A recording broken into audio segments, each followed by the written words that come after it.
Hello everyone. Welcome to the third part of chapter 2 of class 10th Acids, Bases and Salts. Learning objectives of this chapter are that by the end of this chapter you will be able to define and classify salts on the basis of their pH, write reactions for the preparation of different salts like sodium hydroxide, bleaching powder, baking soda, washing soda and plaster of Paris. You will be able to know the properties and uses of the above salts. Starting with salts. Now, a salt is a neutral substance that is produced by the reaction of acid and base. That means it is the product of neutralization reaction, as reaction between acid and base is called neutralization reaction. Now, depending upon the type of acid or base by which it is formed, we can classify salts into different categories. But before going to the classification of salt, you should know the examples of strong and weak acids and bases. You already know that strong and weak acids are those acids. Strong acids are those acids which completely dissociate. Similarly, strong bases are those bases which are completely dissociated. And weak acids and bases are those which are partially dissociate in their aqueous solutions. So coming to the examples of strong acids, HCl, hydrochloric acid, sulfuric acid H2SO4 and nitric acid HNO3. You just learned these examples. Weak acids are acetic acid, that is CS3COH, and carbonic acid, that is H2CO3. Strong bases are NaOH and KOH, that is sodium hydroxide and potassium hydroxide. And examples of weak bases are ammonium hydroxide NH4OH and calcium hydroxide, that is CaOH whole twice. Classification of salts. Now, there are three types of salts: neutral salts, acidic salts and basic salts.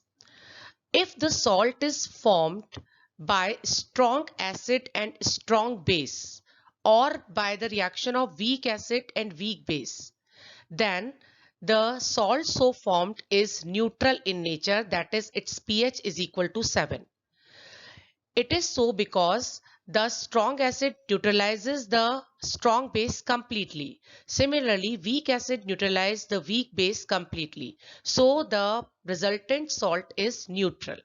For example, NaCl, which is the product of reaction of NaOH and HCl, K2SO4, that is potassium sulfate, potassium nitrate. These three are made by strong acid and strong base. Now, calcium carbonate is made by weak acid and weak base. Weak acid is H2CO3 and weak base is calcium hydroxide. Similarly, ammonium phosphate is also made by weak acid and weak base. Weak acid H3PO4 and weak base is NH4OH. So, they all are neutral salts. Next category is acidic salts. As the name suggests, acidic means the pH of these salts are less than 7. And because the acid used in the formation of these salts are strong and bases are weak. Example, ammonium sulfate made up of NH4OH, that is weak base, and H2SO4, that is strong acid. Second example is calcium nitrate, which is formed by calcium hydroxide, that is weak base, and HNO3, that is nitric acid, strong acid. Next category is basic salts. Basic means their pH is more than that of 7. Now, because they are basic, that means the base part is strong. So they are made by strong bases and weak acids. Example, ammonium bicarbonate. It NaOH strong base, H2CO3 carbonic acid is weak acid. Similarly, sodium acetate, CS3COONA. NaOH is strong base, CS3COH, that is acetic acid, is weak acid. Now we are starting with different salts. First salt is common salt. Its chemical name is sodium chloride and its chemical formula is NaCl. Now coming to its preparation, when sodium hydroxide reacts with hydrochloric acid, salt, that is NaCl, is formed along with water. Commercially, it is prepared by the evaporation of seawater. Now uses of NaCl are in the synthesis of sodium hydroxide and Na2CO3, and in the preparation of soap it is used. It is also used in food as a table salt. It helps in working of our nervous system actually, to take the impulses, nerve impulses through neuron. Sodium ions are used. Last uses, they are used as the preservatives in pickles and in curing of fish and meat. Now the next is caustic soda, that is NaOH. Its chemical formula is NaOH. Its chemical name is sodium hydroxide. It is a base. Now its preparation is very important, and it is called chlor-alkali process. Now why it is called chlor-alkali process? Because its one product is chlorine and second product is alkali, that is NaOH. That is why this process is called chlor-alkali process. This is frequently asked question. Why this process is called chlor-alkali process. Now coming to the process, see the figure. In this figure we take sodium chloride solution as a reactant, aqueous solution, so water is there, NaCl is there. Now dip two electrodes and start flowing electricity through the NaCl solution. Now when we start electricity, then NaCl electrolyzed to give three products. One is sodium hydroxide, which is collected at the bottom in the aqueous solution. Second is chloride gas, which is released at anode. And third is hydrogen gas, that is released at cathode. Now all the three products are very useful here, and it is very important. Their uses are very important. Now the first product is hydrogen gas. Hydrogen gas is formed at cathode. It is used as fuels. You know that calorific value of hydrogen is highest, so it is used as rocket fuel. Then second, in the preparation of margarine, that is the hydrogenation of vegetable oil. Then it is also used for the manufacture of ammonia. N2 plus H2 gives NH3. Recall the equation. Now second is chlorine gas. Chlorine gas is used as disinfectant, as in water treatment, in swimming pools, then in polymer formation, that is PVC, polyvinyl chloride. Here vinyl chloride, it is formed by vinyl chloride, and in the formation of vinyl chloride, chlorine is used. Then it is used in CFCs, that is chlorofluorocarbon, and in the manufacture of pesticides. Then sodium hydroxide is used in degreasing metals. It is used in the preparation of soaps and detergents, in paper making, and in the formation of artificial fibers. Now hydrogen and chlorine mix together to form hydrochloric acid, which is used in cleaning steel, in the formation of ammonium chloride, in medicines, and in cosmetics. Similarly, the mixture of chlorine and NaOH is used as a bleach in household bleaches and in bleaching fabrics. Next salt is washing soda. Its chemical name is sodium carbonate decahydrate, and its chemical formula is Na2CO3.10H2O. These 10H2O is actually water of crystallization associated with sodium carbonate. Now its preparation is very important. Its preparation is also called Solvay's process. Now here we take concentrated sodium chloride solution, which is popularly known as brine. Remember children, brine is concentrated sodium chloride solution. Now first step is just pass ammonia gas through brine solution. Now you will get ammonical brine. When you pass carbon dioxide gas through ammonical brine, then NaHCO3, that is sodium bicarbonate, is formed along with the formation of ammonium chloride.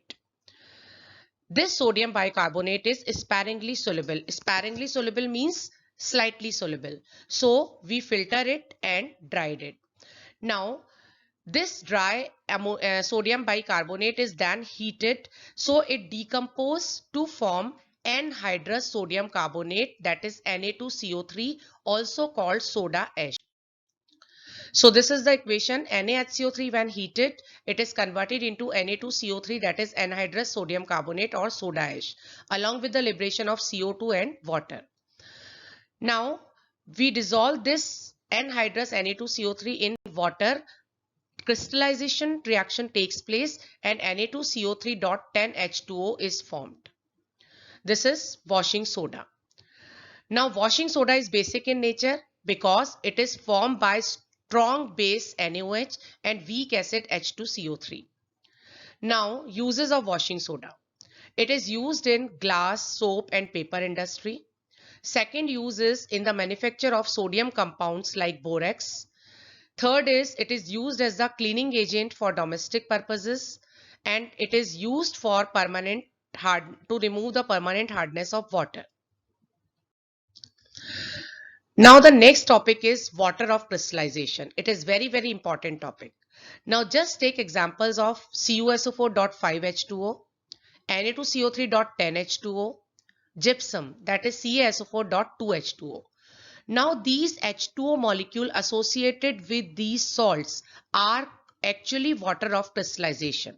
So how we define water of crystallization?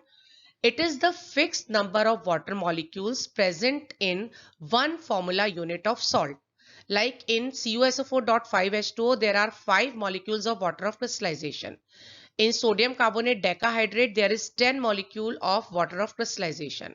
And in gypsum, there are 2 molecules of water of crystallization. Now, here is a very important activity, heating of copper sulfate, crystalline copper sulfate. Now you know that crystalline copper sulfate, that is CuSO4.5H2O, is blue in color. When you heat, see in the figure, when you heat this blue colored solution, it is converted into white color and small droplets of water deposited at the upper cooler part of the test tube. Because when we heat it, all the 5 molecules of water of crystallization condenses at the upper part and it is converted into anhydrous copper sulfate, which is white in color. This is the first observation. Now, secondly, if you add 2-3 drops of water in that white powder, again see the figure. If you add 2-3 drops of water, then it is again converted into blue colored copper sulfate, that is crystalline copper sulfate. Now, what are the conclusions by this activity?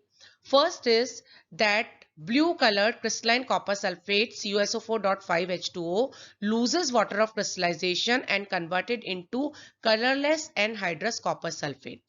And second is this change is physical change because it can be reversed by adding water to anhydrous copper sulfate. Now next salt is plaster of Paris. Its chemical name is calcium sulfate hemihydrate and its chemical formula is CaSO4.5H2O, that is half water of crystallization is present here. Now preparation, it is prepared by heating gypsum. Now remember one thing, heating temperature is very important here. We heat gypsum exactly at 100 degrees Celsius. If you heat it more than 100 degrees Celsius, then all the water of crystallization is removed and dead burnt plaster, that is CuSO4 anhydrous, is formed. And if you heat it at less than 100 degrees Celsius, then maybe the water of crystallization removed is less than 1.5. So coming to the preparation, gypsum is CuSO4.2H2O. When you heat it at 100 degrees Celsius, then 3/4 of its water molecule, that is 1.5 water molecule, removed and it is converted into CuSO4.5H2O, that is plaster of Paris, POP. POP, now 2 important points to note. First, I already explained you that the controlled heating is required, and the second thing is we have to store this POP in the moisture proof container. Now why is it so? Because whenever it comes in contact with water, then it readily absorb water and convert it into hard mass, that is gypsum. So it should be stored in moisture proof container. And second precaution is that the temperature when we heat gypsum for the preparation is 100 degrees Celsius exactly.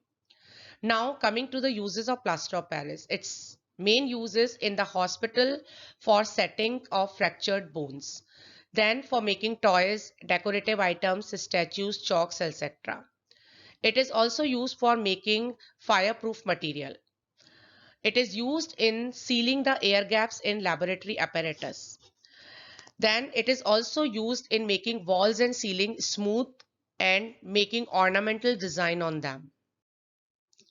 Next salt is baking soda.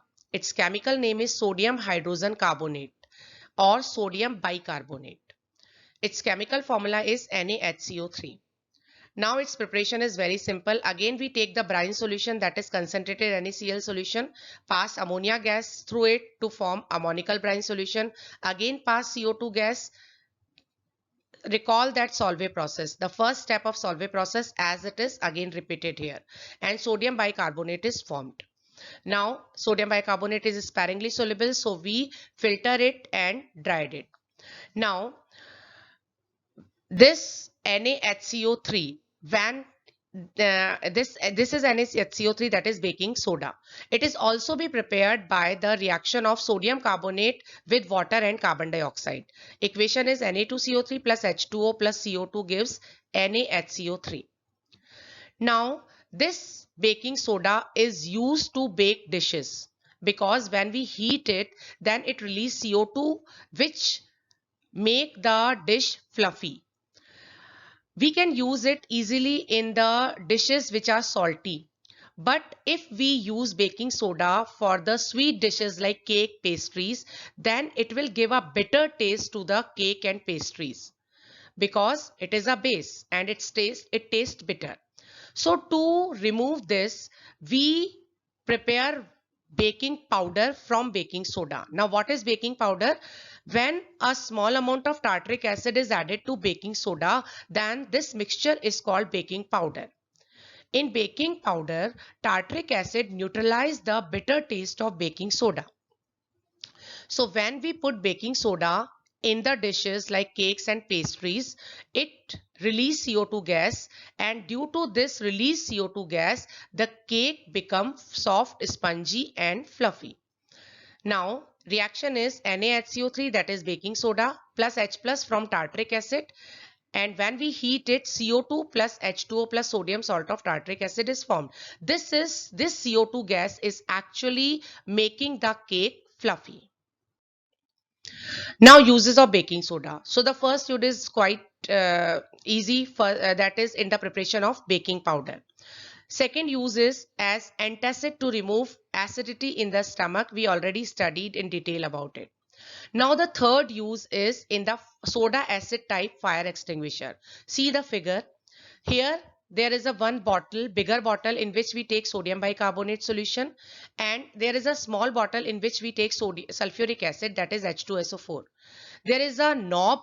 When we press the knob, then the sulfuric acid and sodium bicarbonate mix with each other and release carbon dioxide gas and a liquid that covers the fire, and hence cuts off the oxygen supply and the fire gets extinguished.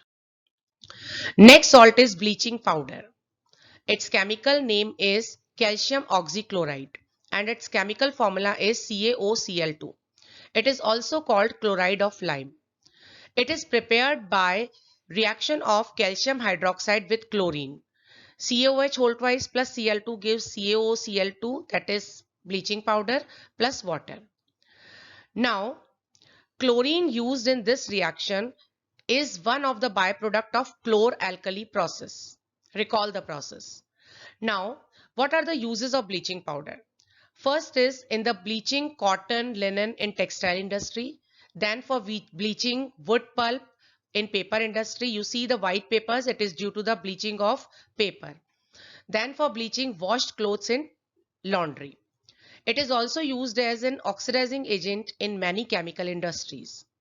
It is also used for disinfecting water as it releases chlorine gas, which is used as disinfectant. Hope you like the video. My videos cover each and every topic of NCERT.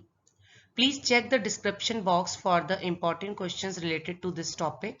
Links of my other videos are also there in description box.